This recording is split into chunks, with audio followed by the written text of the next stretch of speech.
திண்டுக்கல் மாவட்டம் ஐயம்பாளையத்தில் ஜல்லிக்கட்டு போட்டிகள் கோலாகலமாக நடைபெற்றது. இதில் 600க்கும் மேற்பட்ட காளைகள், 350க்கும் மேற்பட்ட காளையர்கள் பங்கேற்றனர். 500க்கும் மேற்பட்ட போலீசார் பாதுகாப்பு பணியில் ஈடுபட்டிருந்தனர்.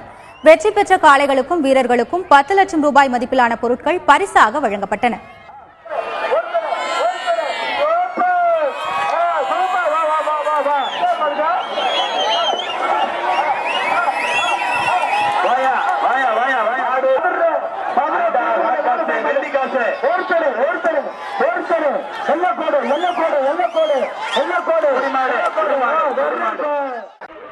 திருச்சி மாவட்டம் கூத்தைப்பாறையில் நடைபெற்ற ஜல்லிக்கட்டு போட்டியில் 400க்கும் மேற்பட்ட காளைகளுடன் 400 மாடுபிடி வீரர்கள் பங்கேற்றனர்.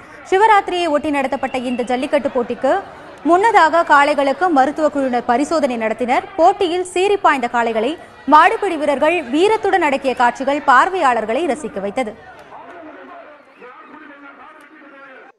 திண்டுக்கல் மாவட்டத்தின் நல்லநாயக்கன்பட்டியிலும் 27 ஆண்டுகளுக்கு பின்பு ஜல்லிக்கட்டு போட்டிகள் நடந்தன.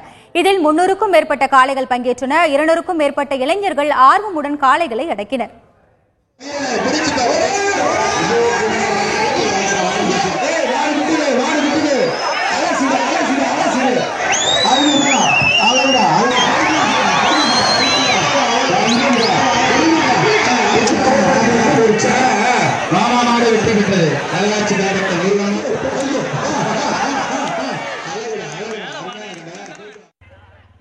தஞ்சை அடுத்த திருக்கானூர்பட்டியில் நாளை ஜல்லிக்கட்டு போட்டி நடைபெற உள்ளதை ஒட்டி முழுவீச்சில் ஏற்பாடுகள் நடைபெற்று வருகின்றன. காளைகளுக்கும் மாடுபிடி வீரர்களுக்கும் மருத்துவ சோதனை செய்வதற்காக மருத்துவ குழுவினரும் பாதுகாப்பு பணிகளுக்காக 500க்கும் மேற்பட்ட காவலர்களும் அங்கு குவிக்கப்பட்டுள்ளனர்.